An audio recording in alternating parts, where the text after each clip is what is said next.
While I was in a coma, my wife and her lover were going at it right next to me, full of smug satisfaction.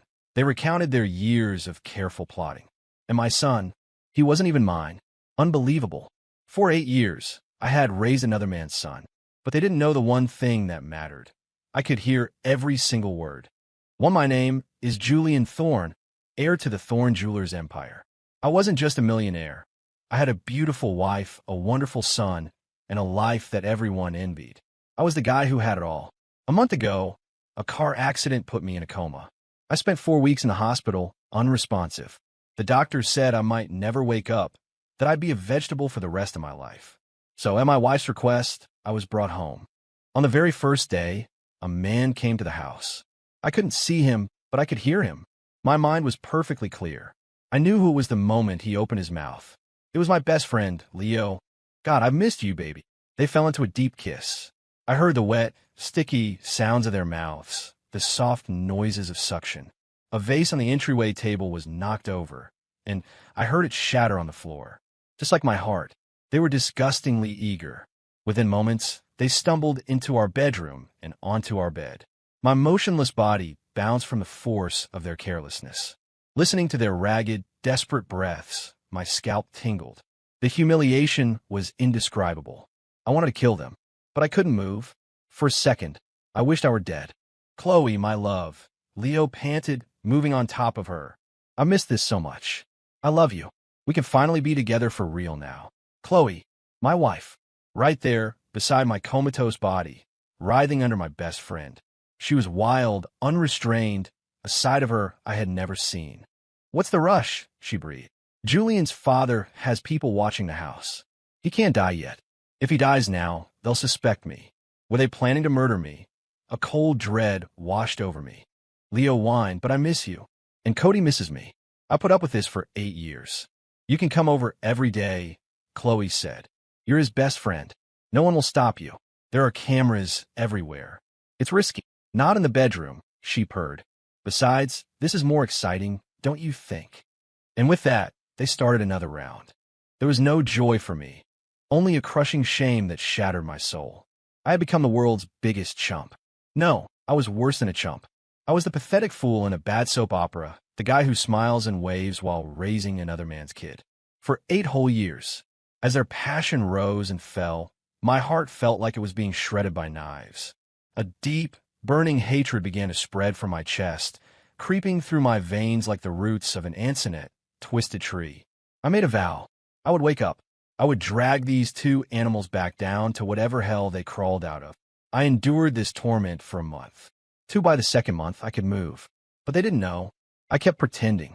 It didn't matter if they were having sex next to me, or if their perfect little family of 3 was laughing and playing beside my bed. I played my part perfectly. Sometimes I felt numb. Other times, the hatred was so intense it was all I could feel. My desire to live, to get my revenge, was so strong that I could endure anything. Because the other rooms had security cameras, they were forced to conduct their affair in my bedroom. That gave me an advantage. I secretly recorded everything. Daddy, when can we leave this place? I heard the boy Cody ask Leo one day. I want to go to school with my sister. A sister? By now, I was beyond sadness, beyond anger. All that remained was a cold, hardening resolve. Even this little boy, this child I had loved and cherished, now filled me with a profound disgust. Soon, Leo told him, once your mom, find a way to make him disappear for good. Then you can be with your sister all the time. Chloe cooed, that's right, sweetie. You just have to be a little more patient. While they played happy family, my mind was racing. I had only known Chloe for 9 years. Did that mean she was with Leo even before we met? And they had a daughter. Who was she? Revenge had to be absolute. You don't just cut the weeds. You rip them out by the root. So I deepened my charade. When they were gone, I pushed my body, forcing it to grow stronger. When they were here, I gathered evidence. It didn't take long to figure out who the daughter was. She was my nephew's girlfriend. I had to laugh. The sheer audacity of their plan. They were playing the long game, trying to sink their claws into my entire family's fortune. But their game was over. I was preparing a special gift for them, one they would never forget. 3 another month passed. Today, I was lying in bed as usual. Leo and Chloe were just getting started when I slowly, deliberately sat up. I moved so quietly, as if not to disturb them. But they noticed. They froze, their eyes wide with disbelief. They stared at me, as if they were seeing a ghost or a corpse come back to life. "Don't stop on my account," I said. I got out of bed and walked to the window, pulling back the heavy curtains. Behind them, my dear mother and father-in-law were bound and gagged, their eyes wide with terror. Instinctively, Chloe and Leo scrambled for their clothes. A futile effort. I had already anticipated this, hiding their clothes under the bed while they were preoccupied. They could have heard the muffled struggles from behind the curtain, but they were too lost in their own filth to notice anything. Now, they were trapped, two naked, pale bodies, pathetic and exposed.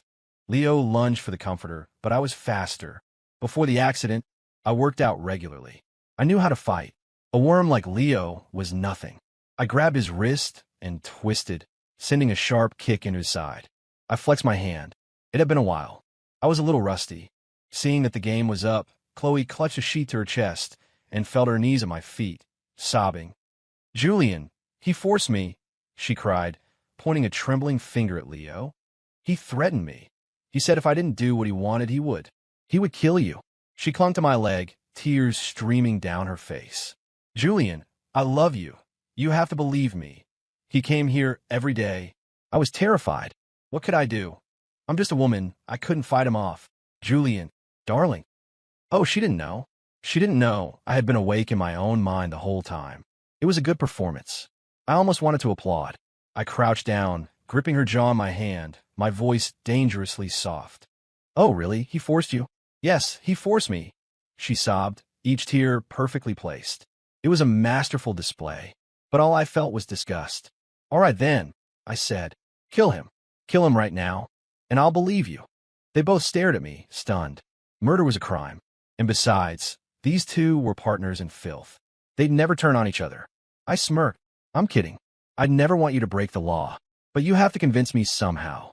I was curious to see what she would do. They had stolen 8 years of my life. I was entitled to a little interest on that debt.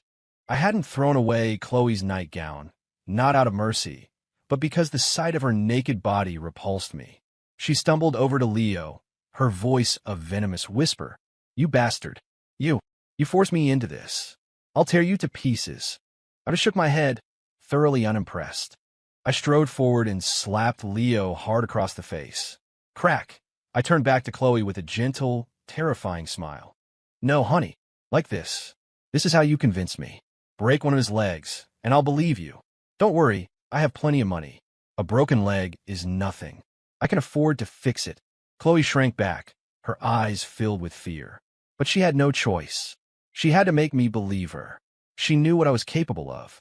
She slapped Leo, a weak, hesitant blow. I sat down on the edge of the bed, lazily observing. I was still not satisfied, but I had time. I had patience. There were the ones in a hurry. 2 naked adulterers, with their parents forced to watch from the corner. They wanted this over with. All I had to do was wait, a playful look on my face. They would turn on each other soon enough. Chloe picked up a heavy bedside lamp, her lips pressed into a thin line. She closed her eyes. I smiled. The show was about to begin. For the dog-eat-dog fight began right on cue. There was no way Leo was going to take the fall for this, let alone a broken leg. "Julia, man, listen to me," he pleaded. "It wasn't me. I swear, it was her. She seduced me. Seriously, Julian, you have to believe me. We've been friends for decades. Why would I betray you?" The sight of him repulsed me. I kicked him away. For the past 2 months, my every waking thought had been about revenge. Now it was time to begin. There's an old saying, "What's stolen is sweeter than what's given." They had enjoyed their stolen pleasure long enough. "Leo," I said calmly, "if you like her that much, you can have her. Like you said, we've been friends for decades. We shouldn't let a woman come between us." Leo and Chloe stared, unable to believe what they were hearing. But I could see a flicker of relief in their eyes. Leo wanted to protest, but he couldn't bring himself to give up Chloe. He was speechless. I, however, had lost my patience for their drama. My revenge was just starting. 8 years of betrayal couldn't be erased so easily. What I wanted for them was a living hell. I'll admit, there's a dark, unhinged part of me buried deep inside. A cold smile spread across my face. But first, you're going to let me beat the hell out of you. Leo hesitated, clearly trying to figure out my angle. Brothers for life, right? I said, women come and go, but you slept with my wife. I am angry. I think I'm entitled to a few hits, don't you? I had always been known for my loyalty. I knew he'd buy it.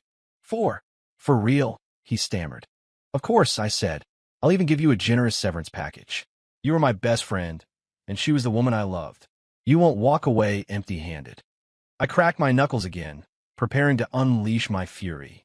If he fought back, my rage would take over. If he didn't, it would be like toying with a stray dog. I preferred not to get angry. I didn't like solving problems with anger. I unbuckled his leather belt and swung it hard. The first lash left a bright red welt on his back, instantly splitting the skin. He cried out, his face a mask of pain. Leo hadn't expected me to strike so hard. He looked at me, stunned. I met his gaze with an expression of deep hurt, but inside, I was euphoric. Crack, on your stomach. Now. He did as he was told. He was probably thinking it was a small price to pay for a woman and a child. Crack. Arc. The belt landed squarely on his ass. I could see the flesh tremble, and blood quickly soaked through his white boxer shorts. Julian, please stop. Please, it hurts so much. After only 3 hits, Leo was begging, sweat beading on his forehead. Of course I wouldn't stop. I planted my foot on his back, pressing down, and swung the belt again and again. Crack. Oh, no more. Stop, please. I was addicted to the sound, to his pain. I didn't give him a chance to recover, just kept lashing out, methodically, brutally. Crack, crack, crack. Leo started to struggle. I expected it. Panting, I turned to Chloe. Honey, you said he threatened you, right? Help me hold him down. Then I'll believe you. Birds of a feather, but when disaster strikes, they fly their separate ways. At this moment, love was a joke. For a materialistic woman like Chloe, there was no way she would sacrifice her comfortable life for him. As expected, she chose to help me. Leo thrashed. Let go of me. No, don't hit me again. You'll kill me. Arg. Chloe's face was a mess of conflict, but she held him down with all her strength. I pressed the sole of my new leather shoe onto Leo's bloody back, grinding it in. He howled like a wounded animal. I hit him many more times, sometimes accidentally striking Chloe, until Leo finally passed out. Only then did I stop. I was sweating from the exertion. Chloe was trembling, terrified. My psychotic break seemed to have truly frightened her. I clapped my hands and my bodyguards entered the room. All right, I announced. I'm a man of my word. Chloe, Leo, I grant your wish. But you will stay where I tell you to. From now on, this room is your entire world. I smiled. You love each other so much, right? You can't bear to be apart. Then I'll be merciful. I'll make sure you never have to leave each other's side. Not for a single second. I waved my hand, and the guards efficiently handcuffed Chloe and Leo together before stepping back. Then I gestured for them to release my in-laws. As soon as they were free, they started begging. 5-inch Julian, don't do this. You can't lock Chloe up. She's your wife. She's Cody's mother. You can't treat her like this. Cody's mother. The words ignited a murderous rage in me. If killing weren't illegal, I would have slaughtered them all. I looked at my wonderful in-laws, my smile so wide my jaw ached. Mom, Dad, if you really cared about her, you'd stay here with her. My eyes felt like they were shooting flames. After all, she turned out this way because of how you raised her. As parents, you have an undeniable responsibility. They didn't like that. They immediately bristled with indignation. Julian, what are you talking about? We are your elders, your mother and father-in-law. I burst out laughing. My in-laws, you remember that now? When your daughter was screwing my best friend, did you remember I was your son-in-law? I sneered. You brought her into this world, but you never taught her a damn thing. So I, your son-in-law, will teach her for you. You. They trembled with rage, but didn't dare say another word. My earlier display had been very effective. When you can use force, words are unnecessary. Reason is for reasonable people. Scum who trample on your dignity don't deserve it. 8 years. The number alone made the hair on my arms stand up. I, Julian Thorne, had the looks, the talent, and the wealth. Countless women threw themselves at me, and I turned them all away out of sense of duty to my family.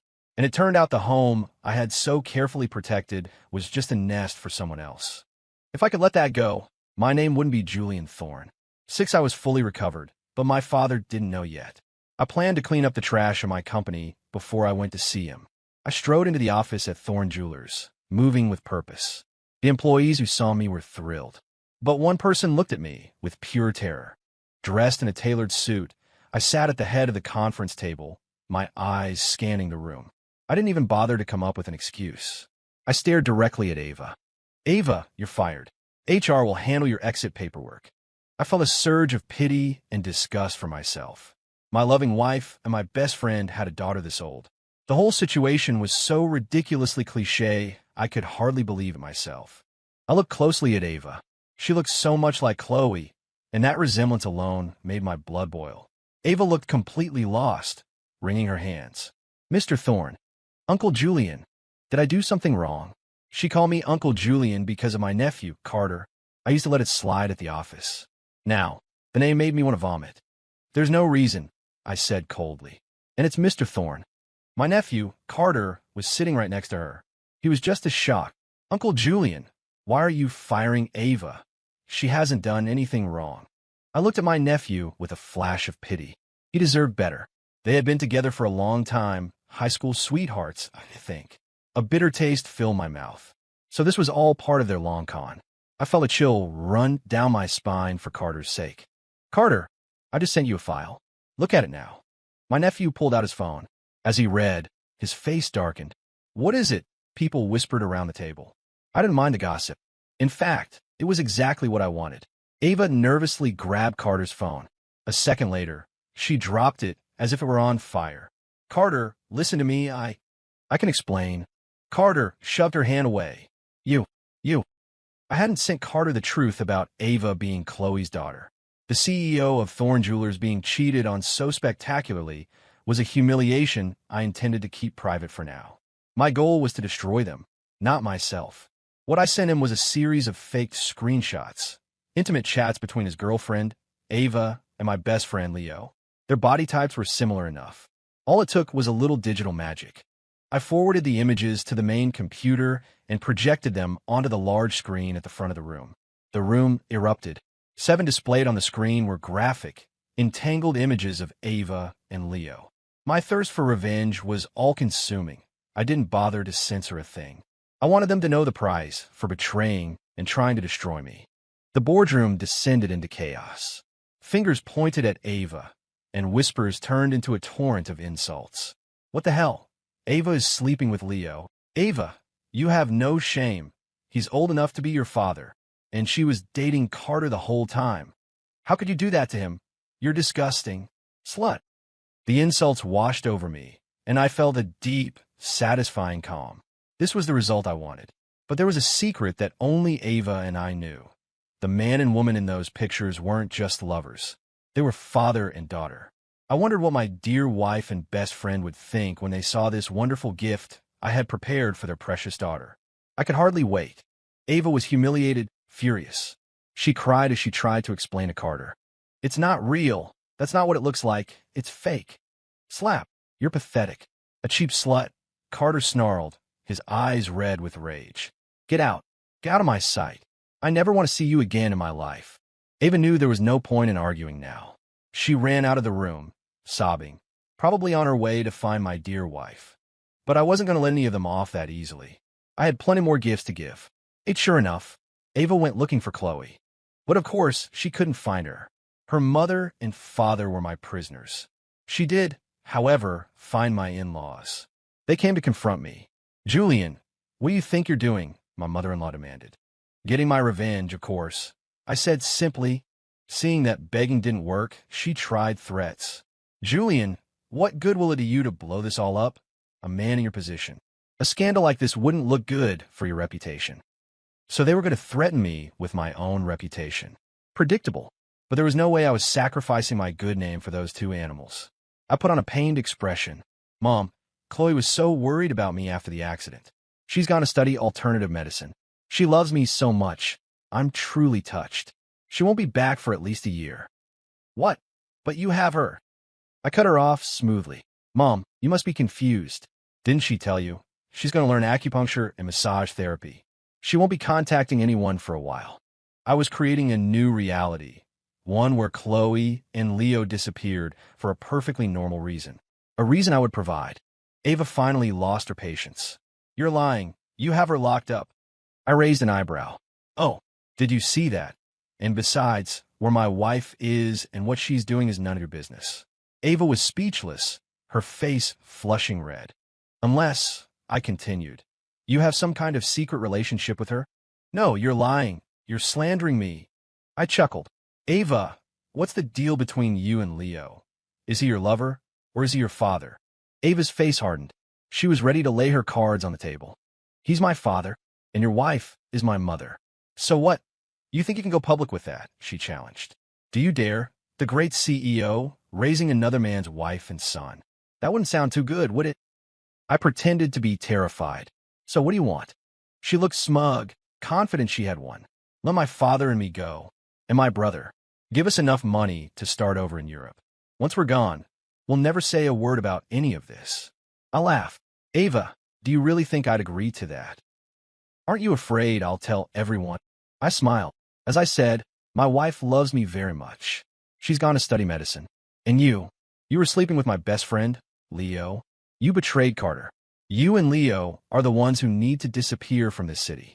I leaned in, my voice dropping. Oh, and as for my darling son, he came down with a sudden, tragic illness. He passed away. Ava and my in-laws were both furious and panicked, but they were trapped. Ava tried one last bluff. You think you can control everything? I have photos of our whole family together, saved on my laptop, and I've set them to be emailed to the press automatically. The phrase, our whole family, made my blood boil, but I forced myself to stay calm. Is that so? I called toward the door. Carter, you can come in now. Carter walked in, holding a laptop. Ava's face went pale. She still looked like she wanted to try and explain, but Carter gave her no chance. He slammed the laptop onto the floor right in front of her. Crash. Ava, Carter bit out, his teeth clenched. You're Leo and Chloe's daughter. You're all one big, happy family? Ava pleaded desperately. Carter, I love you. What does it matter who my parents are? Slap. Carter struck her across the face. You betray my uncle. He raised me. He's like a father to me. Betraying him is the same as betraying me. It's an unforgivable sin. He spat on the ground. And you have a nerve to say you love me. You were after my family's money, weren't you? The whole thing was a setup. Dream on. Ava bit her lip, wanting to scream, but she had no leverage over Carter. My older brother died unexpectedly, and I raised Carter myself. I knew him better than anyone. He was just like me, decisive, passionate, with a clear line between love and hate. He never forgave a grudge, and always paid it back 100-fold. Carter stared at Ava with nothing but pure hatred. Ava, I will make you pay for this. He then turned to me, his voice soft and apologetic. Uncle Julian, I'm so sorry. I put a hand on his shoulder, feeling a swell of pride. It's not your fault, Carter. I'm the fool who got played, raising another man's wife and son, and I dragged you into it. Carter's eyes welled with tears. Don't say that, Uncle. I patted his shoulder again. All right, Carter, I have a suspicion that my car accident wasn't an accident. Can you look into it for me? I'm already on it, he said, his voice hard. It wasn't. The brakes were tampered with. I think it was Leo. Ava panicked. No, Carter, it wasn't my dad. He would never do that. Carter's temper, a perfect copy of my own, flared. He slapped her again. Slap. Ava, I'm telling you, I will not spare any of you. She clutched her cheek, tears streaming down her face. Carter, we were wrong. Please, let my parents go. They love each other. We just wanted to be a family. Is it so wrong to be in love? I couldn't listen to any more of it. It was laughable. They were in love, so it made me the bad guy. I burst out laughing. Ava, you know what they say? The apple doesn't fall far from the tree. At this point, my in-laws, realizing the situation was hopeless, softened their tone. Julian, you were husband and wife. You can't do this to Chloe. She was your wife for 8 years. Julian, you can't be so heartless, so cruel. I smiled. I'm heartless? I'm cruel. Your daughter conspired with my best friend to murder me and steal my fortune. They had sex in my bed, right next to my body. And you're telling me I'm the cruel one? Was she not cruel when she did all that? My mother-in-law said, Julian, Even if Cody isn't your biological son, he called you dad for 8 years. What's the difference? She had the audacity to add. Besides, you were in a coma. Chloe is a normal woman. You can't expect her to live like a widow. My father-in-law chimed in. That's right, Julian.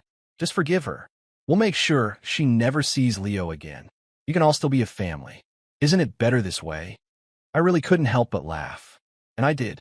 A long, drawn-out laugh. Right?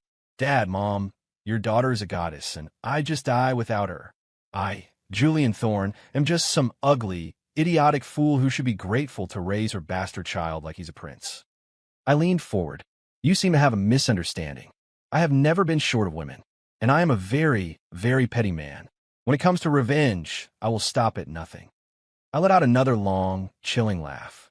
1 month later, as I expected, Chloe and Leo had completely turned on each other. Julian, please, I'm begging you, let me go, Chloe sobbed. I don't love Leo. I don't love him at all. Please, let me go. Leo was on his knees next to her. Julian, I was wrong. I know I was wrong. I don't love her either. Please, unlock us. Being chained together like this. It's torture. In just 1 month, these two animals had become truly pathetic. They groveled at my feet, looking like they were ready to lick my shoes. But I had no intention of letting them go. That wasn't who I was. I crossed my legs, resting the tip of my shoe under Chloe's chin, looking down on them. But you two are so in love. I purred. I granted your wish. I'm surprised you're not more grateful. You're together every single day. Why would you want me to separate you now? Chloe's hair was matted, her face tear-stained. No, I don't love him. I swear I don't. I don't want to be with him like this. Please, let us go. Leo had lost all trace of masculinity. He was like a beaten dog. It's true. We don't love each other. Julian, it was a moment of weakness. I was out of my mind. Please forgive me. He started making insane promises. Julian, if you let me go, I'll disappear. I'll give you my daughter or my son. I'll never see them again as long as I live. The man was crying hysterically. Julian, being chained together like this. We're going crazy. I smiled. Going crazy. How? You two love having sex so much. How could you possibly go crazy? Eat, screw, sleep, repeat. Did my guard not give you enough food? Leo sobbed. No, I don't want to do it. I can't even get it up anymore. I swear I've learned my lesson. Julian, please let me go. Please. It was laughable. My journey of revenge had only just begun. They betrayed me for 8 years. I intended to double their sentence. They had successfully awakened the monster in me. I smiled, using my shoe to tilt Leo's chin up. Sorry, brother. I'm a bit of a sadist.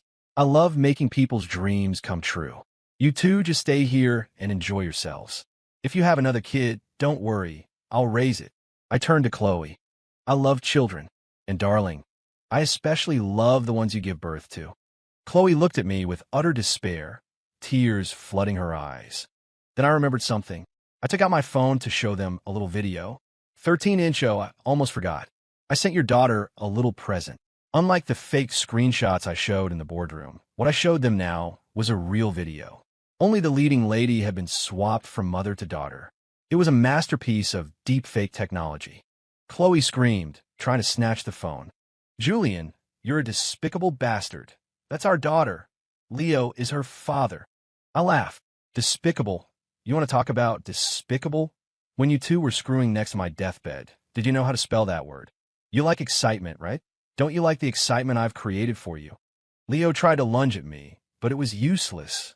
A single kick sent him and Chloe tumbling to the floor. Leo, I treated you like a brother, I said, my voice dripping with contempt. When you had nothing, I broke the rules and hired you as my personal driver. I paid you 3 times what anyone else made. I bought you a house, a luxury car, let you stand beside me as an equal. And this is how you repay me. A genuine wave of pain hit me. I really had treated him like a brother. I had poured my heart into my family. And they took 8 years of my life and flushed it down the toilet. Was my loyalty worth nothing? I would show them what it cost to play games with me. Leo looked at me, his eyes filled with regret. But I knew he wasn't sorry for betraying me. He was sorry he hadn't finished the job. I bared my teeth in a grin that was almost a snarl. Leo, Chloe, I have news for you. I've already sent these videos to the press. By now, your daughter is a viral sensation. Chloe's screams were raw. Julian, you can't do this to her. She's just a kid. She's not even married yet. You can't be so cruel. I gritted my teeth, a satisfied smile playing on my lips. Oh, I can be much crueler. Soon, I'll release the proof that Leo is Ava's father. Can you imagine the headlines? It's going to be epic. Ha ha ha. No, you can't. Julian, I'm begging you. Please don't. It was all my fault, all of it. Please don't do this. Don't. I stood up, looking down on them without a shred of pity. Only pure, unadulterated pleasure. And Cody, I added casually, he came down with a terrible disease. He's dead. Ha! Chloe completely broke down, her screams turning into hoarse, guttural sobs. No, no, Julian, you can't hurt him. He's innocent. He called you dad for 8 years. He doesn't know anything. Thinking of that little bastard's face, I felt not a single ounce of affection. I realized I'd gone mad, too, but in a way I understood myself. In this story, no one was innocent. Leo was forced to beg again. He had no power to fight me. Julian, I'll kneel before you for the rest of my life. I'll be your slave. Just spare them. Send me to prison, whatever you want. Please, man, I'm begging you. In your dreams, I said, Leo, Chloe, this room is your tomb. You will spend the rest of your miserable lives right here. Ha ha. No, please, no. I gave my bodyguards new orders, 24-hour surveillance, in shifts. I wanted them to live in a state where they could neither live nor die. Years later, I had a new wife and 2 beautiful children. My wife was a woman who had a crush on me back in college. She wasn't a supermodel, but she was fiercely loyal. I brought her with me to see the room one last time. The 2 people inside were shadows of their former selves, with gray hair and hollow eyes. They were completely broken and didn't even recognize me, flinching only out of instinctual fear. I put my arm around my wife. Time and her love had softened me. Congratulations, I said to them. As of today, you're free. I ordered the guards to remove their handcuffs. They didn't react at all. They were truly insane. My goal had been achieved. I had them released. I thought that would be the end of it, but I never imagined that my wife was just beginning her own revenge. I held her close that night and asked, do you have some kind of grudge against them? She smiled. I do. They almost killed the man I love. I kissed her forehead and said nothing more. There was one thing I had never told her. I knew the truth about my car accident all those years ago. I knew the real person who orchestrated it was the woman now sleeping in my bed. But I chose to be with her anyway. I knew the depths of her obsession with me. And because of that obsession, I knew she would never, ever betray me. After what I had been through, I valued loyalty above all else. Betrayal was a stain on the soul, far worse than death. In that, she and I were the same. A year later, Chloe died. 3 days after that, Leo was dead too. My revenge was finally, truly complete. I strived to be a gentle husband and a loving father. And I was good at it. In my children's eyes, I was a hero. In my wife's heart, I was the perfect husband. But my eyes never stopped watching the world with a deep, unshakable vigilance. On my deathbed, I shared a secret I had kept for decades with my son. Connor, I said, my voice weak, I'm not going to be here much longer. There's something I have to tell you. There's a man I've kept locked away.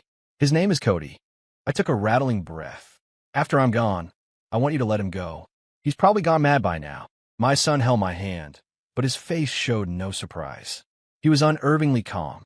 He spoke slowly, his voice a chilling echo of my own from long ago. Dad, a wildfire never burns everything. The grass just grows back in the spring. In that instant, I understood. He had known all along.